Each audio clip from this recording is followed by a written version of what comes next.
माँ अक्सर कहती थीं, हर तारा एक कहानी है। लेकिन मैं हर रात आसमान को ताकती रही, इस उम्मीद में कि शायद आज मेरा नसीब जागेगा। मगर तारे तो हर रात वैसे ही चमकते रहे और मैं अंधेरे में खोती रही। राजकुमारी बिटिया, कभी कभी किस्मत अपना रास्ता जंगलों और अंधेरों से होकर निकालती है। राजमहल बाहर से जितना भव्य था, भीतर से उतना ही सूनापन। अनुराधा के पिता वीरसेन एक परंपरावादी राजा थे, जिनके लिए नियम और शक्ति ही सब कुछ था। गांव वाले दरिद्रता में जी रहे थे, पर राजा के लिए उनका दुख कोई मायने नहीं रखता। अनुराधा को हमेशा लगता था कि उसकी माँ कोई राज छिपाकर गई थी। बचपन में उन्होंने एक कविता सुनाई थी, चांदनी रात और मटका टूटा, जहां तू अकेली वहीं छुपा है झूला टूटा। मिल जाएगी तुझे वह परी, जब टूटेगी तेरी खुद की हंसी। एक दिन महल के गुप्त रास्ते से होकर एक गुप्त जगह पहुंच जाती है। वहां एक किताब मिली, अश्रु की शक्ति। जैसे ही उसने किताब को खोला, एक प्रकाश की लहर आई और एक परी की आवाज गूंजी, तू वही है जिसे चुना गया है, पर तुझे खुद को खोना पड़ेगा दूसरों को पाने के लिए। अगली रात एक सपना आया। एक नील रोशनी में लिपटी स्त्री आई, सुंदर, चमकती, पर उसकी आंखों में एक उदासी थी। अनुराधा, मैं हूँ अलायना। तेरी माँ ने मुझे तेरे लिए भेजा था, लेकिन मैं केवल तभी प्रकट हो सकती हूँ जब तू अपने सुख का त्याग करे। मुझे कुछ नहीं चाहिए, पर मेरे गांव वाले भूखे क्यों सोते हैं? फिर सुन, मेरी जादू तुझमें छुपी होगी, पर हर जादू की एक कीमत है। तुझे अपनी पहचान छुपानी होगी। राजा वीरसेन ने घोषणा की, अगले महीने अनुराधा का विवाह राज्य के सेनापति से होगा। वह अब सिर्फ मेरी बेटी नहीं, इस राज्य की जिम्मेदारी है। मैं किसी की दासी नहीं बनूंगी। अब समय आ गया है कि मेरी शक्ति सिर्फ सपना न रहे। बिटिया, तेरा चेहरा कुछ अलग लग रहा है आज। क्योंकि आज से मैं सिर्फ राजकुमारी नहीं, मैं गांव की रखवाली भी हूँ। पिछले 3 सालों से बारिश नहीं हुई, अब बच्चों को क्या खिलाएं? अब वक्त है परी के दिए पहले वचन का इस्तेमाल करने का। रात होते ही अनुराधा अपने कमरे की छत पर गई और एक पुराना मटका तोड़ा। वही मटका जिसके बारे में उसकी माँ ने कविता में कहा था। जैसे ही मटका टूटा, एक धुंध उठी और अलायना प्रकट हुई।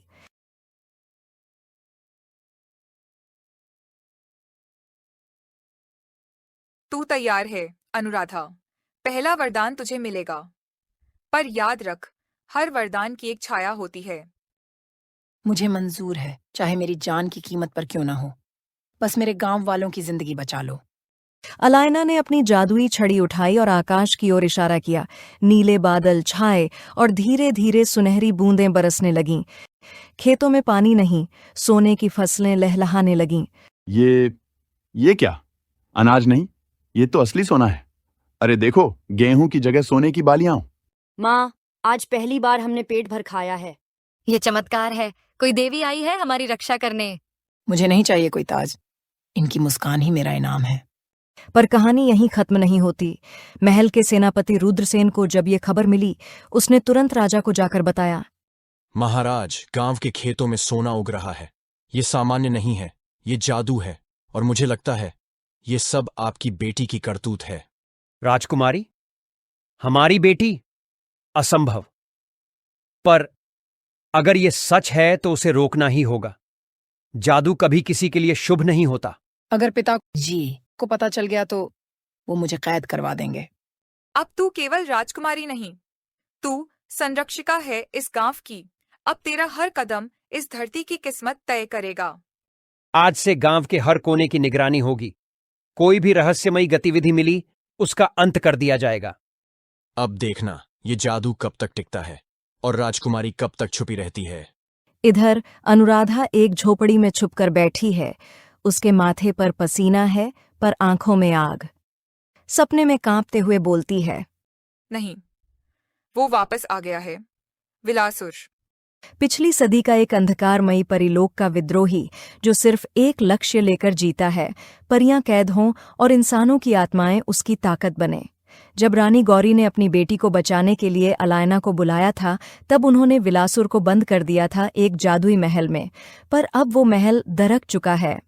सेनापति रुद्रसेन ने अपनी चाल शुरू कर दी है। उसने अपने पुराने मित्र महल के वैद्य राजवैद्य चंदक को अपने पक्ष में कर लिया है।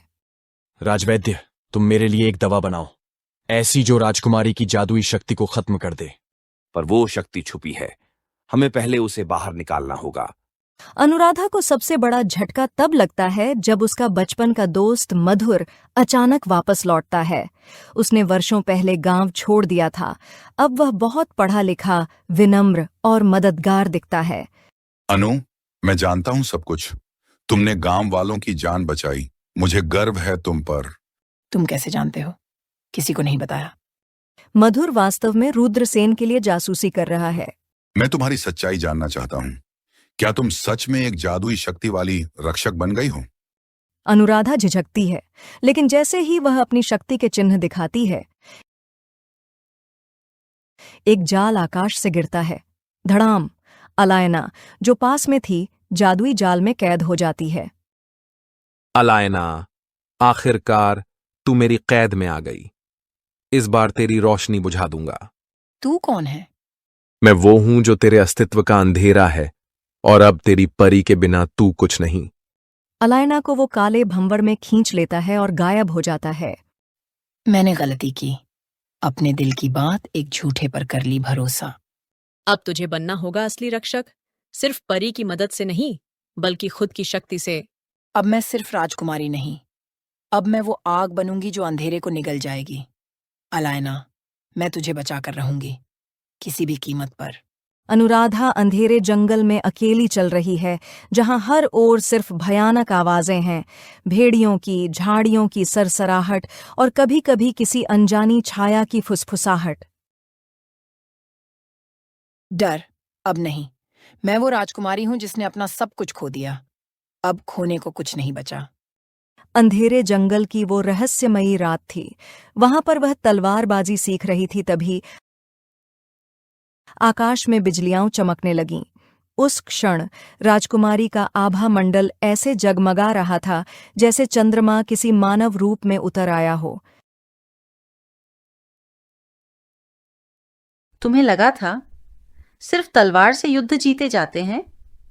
नहीं, सच्ची शक्ति आत्मा की गहराइयों में छुपी होती है। आप कौन हैं और मेरी मदद क्यों कर रही हैं? मैं वो हूं जिसे सदियों पहले श्राप मिला था, जब मैंने अपनी प्रजा के लिए राजा से विद्रोह किया था। अब मैं तुम्हारे जैसे किसी को खोज रही थी जो मेरे अधूरे कार्य को पूरा कर सके। राजकुमारी अमायरा अनुराधा को एक जादुई झील के पास ले जाती है। देखो इस जल को, ये तुम्हारी आत्मा का प्रतिबिंब है। जब मन निर्मल हो तो यही जल जादू बन जाता है। यही तुम्हारी पहली शिक्षा है, स्वयं को जानो। मैं डरती थी, पर अब नहीं। मैं सीखना चाहती हूँ, सिखाइए मुझे। सिखाऊंगी, लेकिन हर सीख के साथ एक बलिदान होता है। क्या तुम तैयार हो? हाँ, मैं तैयार हूँ।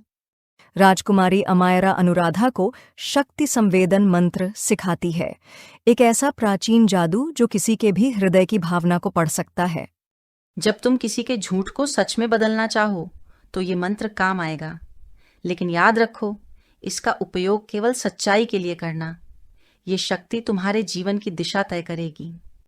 जब तुम्हें लगे कि सब खत्म हो गया है, बस मुझे याद करना, मैं यही हूं तुम्हारे अंदर। अनुराधा अब साधारण वेशभूषा में गांव लौटती है। वो देखती है, उसका नाम अब हर जुबान पर है, लेकिन कुछ बदला हुआ है। गांव के चौराहे पर एक बड़ा मंदिर बनाया गया है और वहां एक मूर्ति लगाई गई है। अनुराधा हैरान रह जाती है, वो मूर्ति उसकी अपनी है। जय रक्षक देवी, जिसने खेतों में सोना बरसाया, जो हमारे बच्चों की जान बनी। हमारे राजा ने हमें कभी नहीं बचाया, लेकिन हमारी राजकुमारी देवी बनकर आई थी। राजा वीरसेन जब ये सुनते हैं कि गांव में उनकी बेटी को देवी कहा जा रहा है और वो भी उनके खिलाफ विश्वास खोकर, तो उनका अभिमान और सत्ता दोनों कांप उठते हैं। मेरी बेटी अब सिर्फ मेरी बेटी नहीं रही, वो लोगों की रानी बनना चाहती है, मेरी गद्दी की दुश्मन। महाराज, अगर आप इजाजत दें तो मैं उस देवी को धरती पर उतार लाता हूं। नहीं, उसे जिंदा लाओ। मैं खुद फैसला करूंगा, बेटी का या राजद्रोही का। बिटिया, ये राह अब आसान नहीं। तू एक तरफ राजा की बेटी है, दूसरी तरफ प्रजा की देवी। अगर पिताजी मुझे दुश्मन समझते हैं तो मुझे भी अपनी प्रजा की बेटी बनना होगा। माँ ने कहा था, राजकुमारी ताज से नहीं त्याग से बनती है। राजा वीरसेन ने गुप्त रूप से अपनी सभा में एक बड़ा ऐलान कर दिया। 1 सप्ताह बाद अनुराधा की शादी होगी और उसका वर होगा रुद्रसेन। पूरे सभा में सन्नाटा। पर महाराज, राजकुमारी कहाँ है? जहां भी है उसे वापस लाया जाएगा, चाहे तलवार से क्यों न लानी पड़े। अंत में अनुराधा अपनी दादी सा और कुछ भरोसेमंद गांव वालों को लेकर महल के द्वार की ओर बढ़ती है। उसके चेहरे पर डर नहीं बल्कि एक नई रोशनी है। अब मैं वहां लौट रही हूं जहां मेरा बचपन बीता, लेकिन अब एक बेटी नहीं, एक सवाल बनकर लौट रही हूं। क्या एक बेटी अपने पिता के खिलाफ न्याय की आवाज बन सकती है? राजकुमारी, नहीं, अब मैं सिर्फ राजकुमारी नहीं, मैं वो सवाल हूं जिसे महल की गूंगी दीवारों ने हमेशा दबाया। आज वो दीवारें जवाब देंगी। राजा वीरसेन ने अपनी ही बेटी अनुराधा को प्रजा के विरुद्ध भड़काने, राज्य को अस्थिर करने और विलासुर से संबंध रखने के झूठे आरोप में राजसभा में बुलाया है। लेकिन आज अनुराधा सिर्फ बेटी या राजकुमारी बनकर नहीं, बल्कि वो स्त्री बनकर आई है जिसने अंधकार से रोशनी को चुना है। अनुराधा, क्या तू स्वीकार करती है कि तूने राज्य के विरुद्ध लोगों को भड़काया? एक अज्ञात जादुई स्त्री अलायना के माध्यम से गुप्त शक्तियों का प्रयोग किया?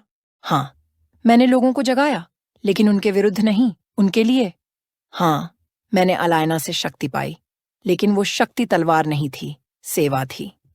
तभी वहां पर आती है अमायरा। वो बताती है रुद्रसेन की सच्चाई के बारे में। रुद्रसेन ही है वो जिसने विलासुर के रूप में जादू की काली दुनिया से मिलकर अलायना को कैद किया, राजकुमारी को धोखा दिया। हाँ, क्योंकि ये राज्य मेरी माँ का था। मेरे पूर्वजों को तुम्हारे बाप ने धोखा दिया था। ये क्या कह रहा है? मैं तुम्हारी सत्ता गिराना चाहता था और अनुराधा मेरी सबसे बड़ी बाधा बन गई। राजा वीरसेन अपने सैनिकों को कहकर रुद्रसेन को कैद करवा देता है। सभा के बीच एक चमत्कारी रोशनी फैलती है और एक चमकदार आकृति बनकर प्रकट होती है अलायना, जो अब पूरी शक्ति के साथ लौटी है। मैं अब ज्यादा देर तक यहाँ नहीं रह सकती, क्योंकि अनुराधा अब खुद वह शक्ति बन गई है जो कभी मैं थी। मत जाओ, मैं तुम्हारे बिना अधूरी हूं। नहीं, अब तू पूरी है।